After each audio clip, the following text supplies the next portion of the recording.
Ja, herzlich willkommen zu einer neuen Ausgabe SI-Talk Edelmetallmesse München 2019. Brandon Cahill bei mir ist Excellon, Silberproduzent Mexiko. Ich habe, glaube ich, vor 18 Jahren einmal ein Interview mit ihm gemacht, also schon richtig lange aus. Mal sehen, wie es ihm geht. Brandon, thank you to have time. I said in my German introduction, silver production, high grade. But maybe I think we do an interview 8, 9, 10 years or 7. A long time ago, yeah. 6 maybe 5, 6 years ago or so, yeah. Very long. Maybe you can give us a rough overview about the company, how it looks now. Sure. So we're running Excellon Resources, Mexico's highest grade silver producer. We've been in production since 2005 or so, and what we're working on right now is really, primed for where we are in the precious metal cycle. We've got high-grade silver production from our Platosa mine in Durango, Mexico. We've also got significant resource growth potential on our Platosa mine, our Evolution project 200 kilometers south, and our new acquisition, our Silver City project in Germany, in Saxony of all places. And all three projects also afford, that opportunity for discovery. And discovery is really, what we're all here for. That's what makes the big wins. That's what the industry absolutely needs. This new round of high-grade silver and gold discoveries, that's going to ignite the market, get the retail investors in, the generalist investors in, and really set the bull market alight and on the right track. So you're a believer that we are now on the edge of a new bull market? Yeah, absolutely. I mean, when gold passed 1375 and 1400 and then up to 1500, that was the transformation. Trying to get through that 1350 level for years just wasn't happening. Once it made that conservative move through that level, things were really back on. And silver's going to bounce around gold, continue to move up, and as we really hit the stride of the bull market, silver's definitely going to outperform. Okay. So what are the actual plans now to be the best? No, performer is not the right word, sorry. But what is that you can really be ahead of the curve and get the best benefit fully realize on this market? Well, the first thing we did was put together a great team. So we have people who have taken sub $100 million companies and assets through the $1 billion threshold, 1, 2, $5 billion transactions, right? Really realizing fully on the value of the assets that they had. So having the team is the key part. And I think in this industry right now, it's very much an aging industry, and having a team that can recognize and realize on the next 10 years of bull market, that's really important. So that's the first thing we did. And the second thing was putting together these assets. If you want to make discoveries, you've got to have a lot of shots at it, because it is, that's the riskiest part of the industry.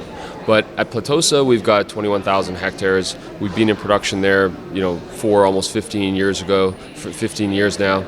We made the discovery in 1999.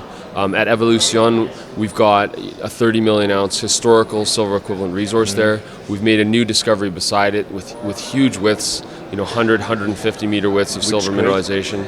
Low grade right now. Right now we're defining the mineralized envelope, and then we'll put higher grade domains on it, over the course of the next year as we hope to move it towards resource. There we're seeing, 600 to 800 meters of strike length, down to 800 meters and below depth. And again, 50 to 100 meter true widths of mineralization. Grades are, in the 100 to 200 gram silver equivalent, but again, that's without, defining high grade zones. The great thing we do have, though, is grade. At Platosa, you're looking at over a kilo per ton silver equivalent, and then at our Silver City project, which I'd like to speak about in depth, mined for 750 years. And the grades that they were in when they stopped mining were 1,000 to 3,500 gram per ton silver. So just wild grades. Few things out there like that in the world today. And that was without even assaying for gold and zinc. There was definitely some 2 to 3% lead, no assays for gold and zinc. So we're very excited to get drilling there early next year as well. Coming to this project more in detail, you say where was really based this? Silver City. So Silver City, it's just northwest of the town of Freiburg, not Freiburg, Freiburg in Saxony, so East Germany. And it's 164 square kilometers, so a very, very large ground package, 35 kilometers of mineralized strike. and it was mined for 750 years, from the 12th century all the way through to around 1870 or so. And at that time, Germany won the Franco-Prussian War, got a big settlement in gold, and really moved off the silver standard towards a gold standard. So these German miners were told, silver's not the thing anymore, and many of them went over to Mexico and actually started the commercial mining industry in Mexico, and founded the Abuela mine, which is only 20 or 30 kilometers from our Platosa mine in Durango. Okay. So it's a kind of interesting, historical synchronicity where, the German miners came over to Platosa or Durango, and now we're going back to hopefully resuscitate silver exploration in Saxony. In Europe, we have other issues than in Mexico, for example. So far, what is the biggest issue here to work here in Germany than compared to Mexico? It's early days. We've acquired this option 6 weeks ago. Okay. So we're kind of getting into the system here. There's a very defined permitting process in Saxony. Saxony has a very positive code for mining.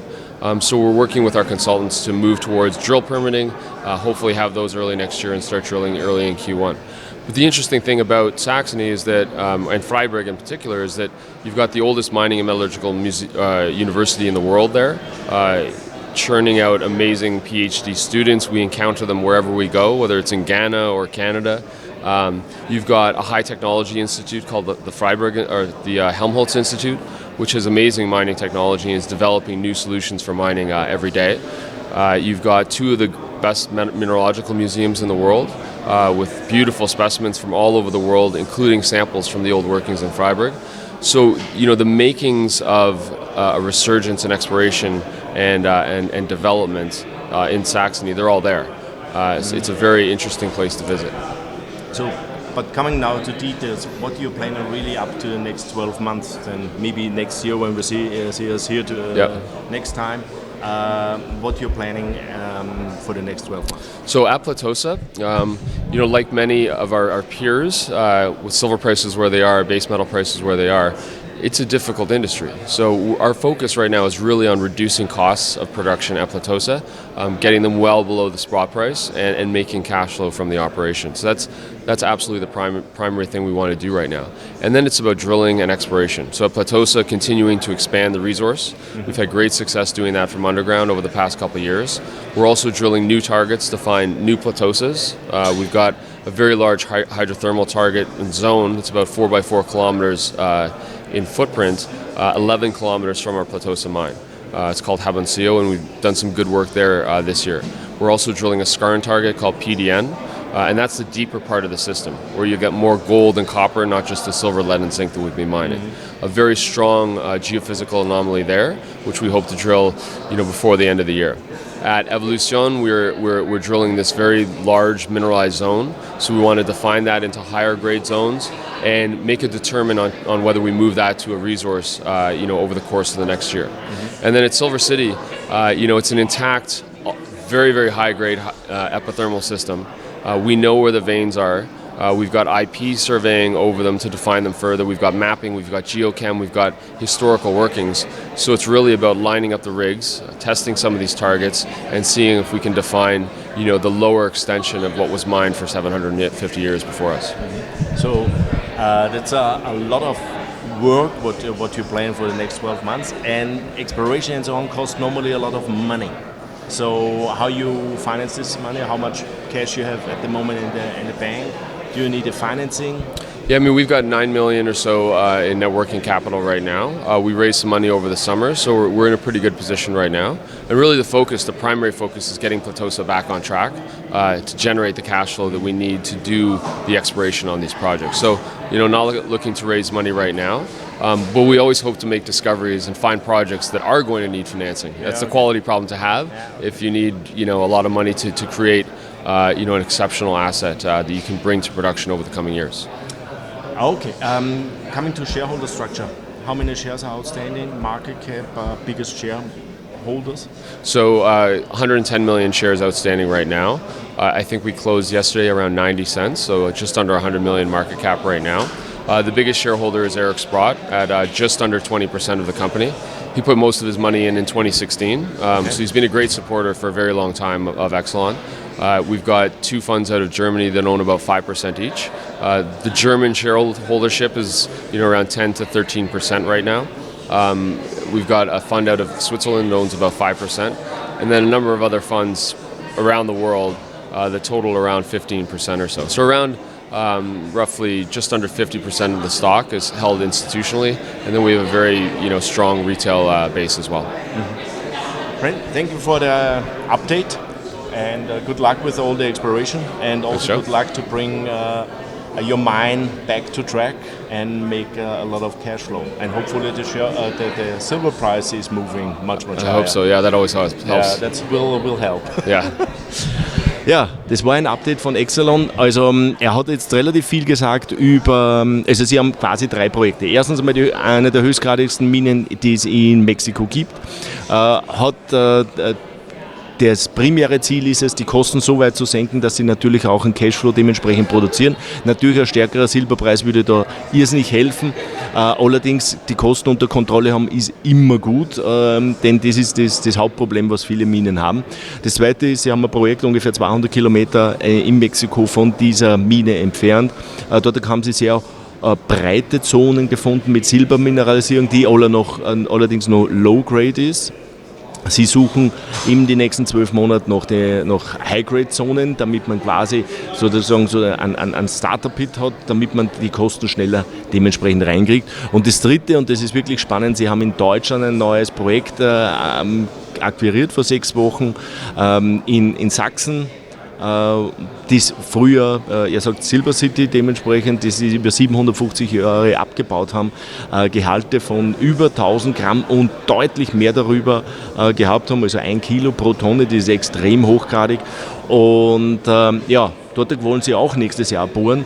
Die haben damals das eingestellt, nicht weil das ausgearbeitet war und kein Silber mehr da war, sondern weil es einfach damals keine Verwendung quasi des Silber uninteressant war und es einfach keinen Markt dafür gegeben hat. Also recht spannend. Sie haben natürlich dort sehr viele Daten. Also sie haben 3 Fronten, an denen sie arbeiten. Dadurch wird auch der Newsflow relativ hoch werden. Was auch sehr spannend ist, sie haben 9 Millionen quasi Working Capital. Damit haben sie auch genug Geld zur Verfügung, das Ganze auch durchzuziehen. Ja, das war's von Excellon Edelmetallmesse 2019 München. Tschüss und Baba. Thank you. Thanks, Joe.